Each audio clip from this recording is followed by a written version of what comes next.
What's up sa inyo mga tol? Good day, good day, good day. Kumusta kayo? So matagal ako hindi nakapag-upload. May mga pinagdaanan lang. So for today's vlog, may papakita ako sa inyo. But before that, gustong-gusto ko magpasalamat unang-una sa Team Polytron ko. Maraming salamat kila Boss Dexter, Boss Larry, Boss Marge, Boss Herbert, syempre, at sa buong bubuo ng Credinta. Alright, so maraming salamat sa inyo. So, ngayon, papakita ko sa inyo kung ano nangyayari sa Honda Click natin. So, gusto ko kayong bigyan ng update kung ano yung tsura niya ngayon and kung ano yung mga nararamdaman na niya. So, nararamdaman. Alright, so papakita ko sa inyo kung ano yung nangyari. Let's go. Alright, so ito yung Honda Click natin ngayon. As you can see, carbon. Siyempre, naka-carbon. Carbon skinning. Gusto nyo magpagawa ng carbon skinning, to be specific. PM nyo lang ako. Murang-mura lang, promise. So, ayan. Itong Honda Click natin ngayon is may nararamdaman siya. Full maintenance na rin natin. As you can see, yan, marami akong langis dyan. Halo-halo, may motul, tsaka may top 1. Top 1 ang gagamitin natin. So, for the longest time, 4 years, tingin ko, top 1 ang ginagamit ko, hindi ako nagbago. Meron tayo ditong Polytron, MTC. Gagamitin din natin yan. Kuha tayo ng isang JVT na gear oil. So, papalit tayo niyan. Maintenance tayo. And, bukod dyan, is, yung Honda Click natin is para na siyang nagiging helicopter. Tunog helicopter na siya. Paparinig ko sa inyo. So, yun na, yung Honda Click natin. No? Naglagay rin ako ng mic dito para marinig nyo. So, buksan na natin.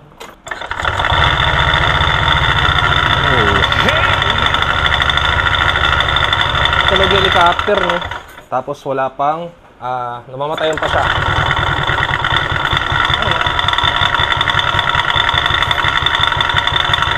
Tunog helicopter, patay ulit. So, yun. Gawin natin to. Check upin natin kung ano yung dapat gawin. Tingnan natin kung ano yung dapat natin gawin dito. And first of all is mag-drain muna tayo ng oil. Let's go. Alright, so before anything else pala, may gusto lang din ako pakita sa inyo.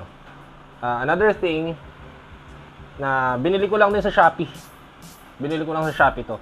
Or Lazada, hindi ko matandaan eh. Paano nyo i-check yung kung madumi na yung langis ninyo? Diba dito? Bubuksan nyo yan, tapos titingnan nyo kung madumi na ba yung langis ninyo, diba?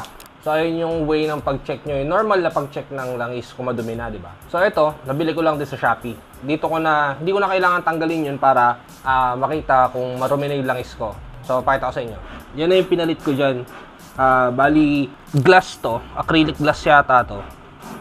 Tapos aluminum. Nabibili lang sa Shopee. Ang size pala nito sa Honda Click is 30 mm.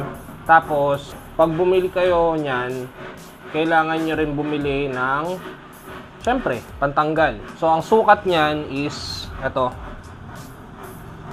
32 mm. 32 mm. So, yan dyan. So, dyan na rin tayo mag-change oil. Dyan na rin natin papatagasin. Pero, ang plano ko kasi is, bubuksan ko pa sa ilalim para sure ako na wala ng langis na lumang langis na syempre nandyan pa. So, tara, patagasin na natin yan. Alright, so, bago ko patagasin pala, kailangan nyo ng 8mm na pantanggal dito. Ito, T-wrench. So, tinanggal ko muna. At hindi na rin maganda yung nakikita ko. Feeling ko kailangan ko na rin linisan. Ayan o. Oh. Dumi. So, lilinisan ko na rin siya diretso.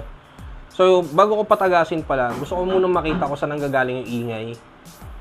Yung mala helicopter na ingay.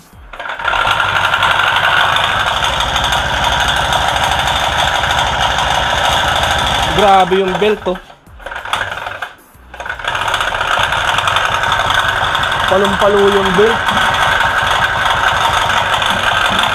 Alright. So, ngayon, alam na natin kung saan nanggagaling yung palo, di ba? Baklas muna ako.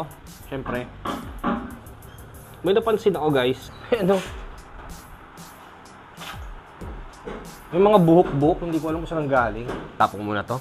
So yung mga tol, comment down below nga kung tama itong gagawin ko. So meron ako ditong extreme na jet spray. Throttle and body cleaning lang. Hindi ko siya gagamitin muna sa panggilid, pero gagamitin ko siya sa panglinis nito.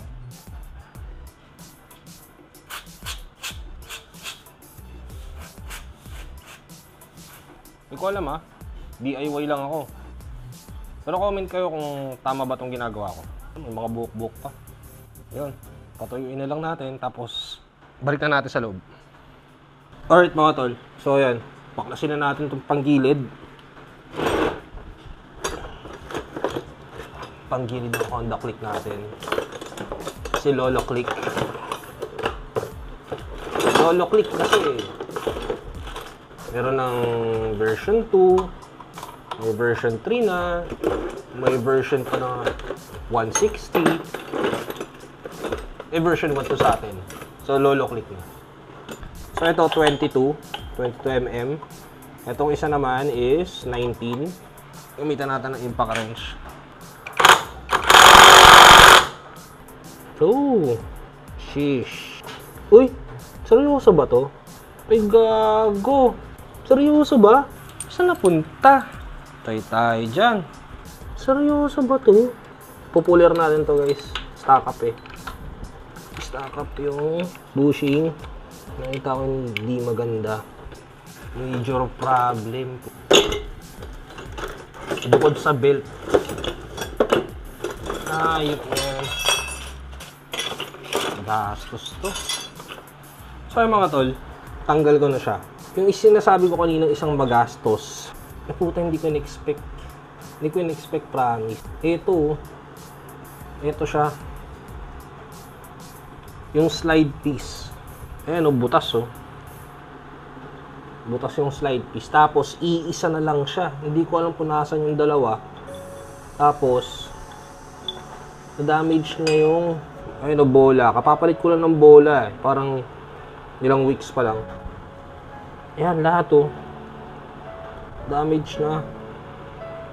Tapos, yung pulley ko, kinaskas na niya. Ayan may kaskas na Yan na Ay, palit bago. Hanap muna tayo ng seller. Wala na to. Hindi na to po pwede. Yan siya. So, ayan kakaskasan yan. Ayan. Kasi wala na nga siyang slide piece. Kinaskas na niya. Tapos pati itong mga rampa. Wala na to. Linisan ko muna to, tapos maghanap ako ng seller. Palalamog na lang siguro natin. Balikan ko kayo. Alright, so mga tol, yan. Gabi na. Past 8 na. Past 8 PM. So, nahirapan ako maghanap ng pulley set. Kailangan na nga natin palitan yung pulley natin. Kasi, nung binaklas ko to, wala na siyang slide piece. Wala na yung mga plastic na nandito. Mga hard plastic na nandito. So, yun yung slide piece. So, ang nangyari is, ayan. Kung nakikita nyo, puro siya uka. Kahit itong rampahan na ito. So, matatalim na siya, wala na. So, buti na lang, may shop tayo na nakausap, malapit lang din dito. At tumulong sila para magkaroon tayo ng pulley set ngayong gabi. Kasi 12 PM, ihahatid natin si Mami sa office. So, yun, maraming salamat kay Sir JB Marcelo Santa Rosa ng JBL Motor Parts dito lang sa May Kawayan, Bulacan din. So, yun, maraming salamat, sir. So, yun, balik tayo. Kabit na natin itong pulley set at ang nakuha natin pulley set pala is JVT na pang Honda Click. Alright, so tinulungan niya tayo magkaroon nito. So, let's go. So, umpisa na natin kabit ng JVT na to, yung pulley set. Ayun, naka-plastic pa. Complete set. Alright. So, ayan nakita nyo.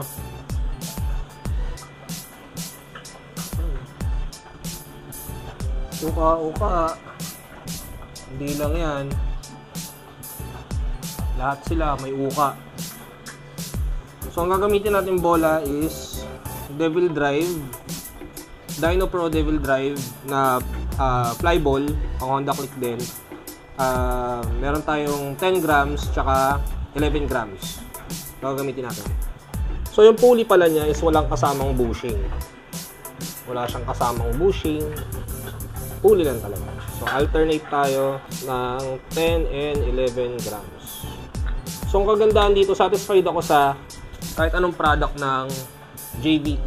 Kasi lalong-lalo na sa slide piece kasi sobrang kunat ng slide piece niya. Natin ng grasa, high temp, syempre. Ito yung bushing natin. Same bushing. Paliguan natin ng grasa to. High temp na full synthetic na grasa. So by the way guys, yung stock natin na bell 4 years, ito pa rin ang gamit natin. Kalkal by John John Grasa. Dami na pinagdaanan yan. Endurance ni Amigo. Tapos RS8 endurance din. Alright. So may magic pa akong gagawin. So as you can see, yan, kagaya kanina. Lapit ko. So wala pang laman. Dalangis. Alright. Pero mami, start mo yung motor. Ba't gano'n yung tunog? Ang kinis pa rin. Kahit walang langis.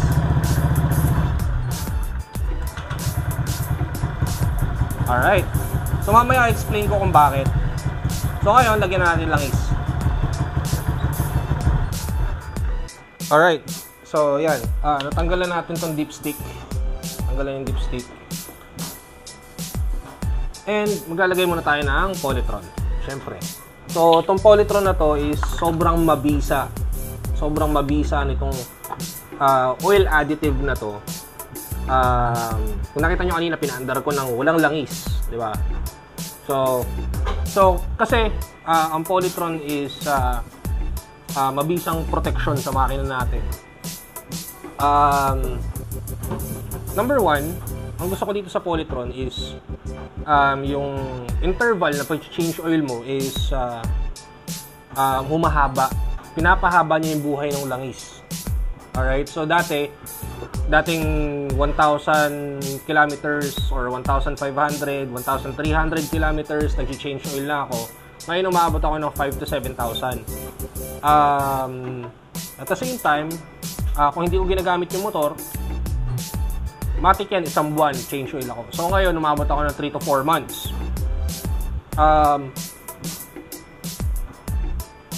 Yung init din ng makina ko, nare-reduce. And kagaya ng ginawa ko kanina, of course, yung wear and tear o yung pagkikiskisa ng bakal sa loob ng makina natin, kahit wala tong langis, nare-reduce niya or napoprotektahan niya yung makina natin. So, yun yung silbi ng Polytron. Isa sa mga main key factors or main effect ng Polytron is yun, protektahan ng langis natin. So, ngayon naman, maglalagay tayo ng top 1. Kasi again, for the past 4 years, top 1 ang gamit ko. Hindi naman ako gumamit ng ibang langis. Kung napapansin nyo, ang application ko ng Polytron is, sinuuna ko yung Polytron bago yung langis. Bakit?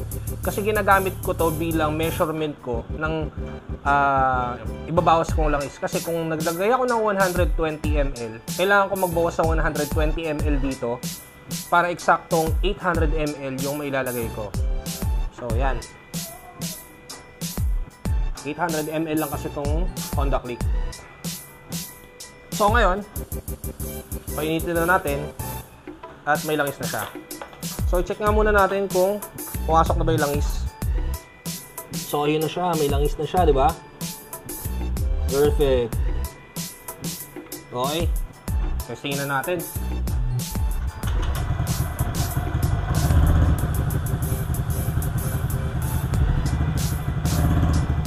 Alright. So, nawala na yung tunog helicopter. Okay. Alright, so titimplahin ko muna yung minor, syempre. Nag-adjust yan malamang sa malamang. So, titimplahin ko yung minor para gumanda yung tatak niya ulit. Or, yung timing nung makina. Let's go! Alright mga tol, may gusto lang ipakita sa inyo. Isang good example ng wear and tear ng isang metal or ng dalawang metal na nagkikiskisan. So, hawak ko dito is yung crankcase ko. Alright. So, may mapapansin kayo dito. Alright. So, may mga nakikita ba kayong kumikislap-kislap? So, for sure, yung mga kumikislap na yan, yung mga kumikislap na yan, nanggaling dito yan. Ayun o. Mga damage na yan. Ayun o. Nagkiskisa na yan. So, yung rampa, ayan. So, dyan ang galing yan yung mga, ayun yung tinatawag na wear and tear o yung mga napulbos na bakal sa dalawang bakal na nagkiskisa. So, linisan na rin natin tong crankcase na to. Alright mga tol, good day sa inyo ulit.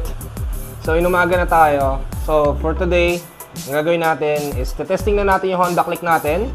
And at the same time is susunduin natin si Mami para sa office. So, painit muna tayo ng motor. Then, alis na tayo. Let's go! Mga tol, nasundo na natin si Mami. So, overall, goods naman na ako dito sa ginawa natin, syempre. Yun, balikan ko kayo. Let's go!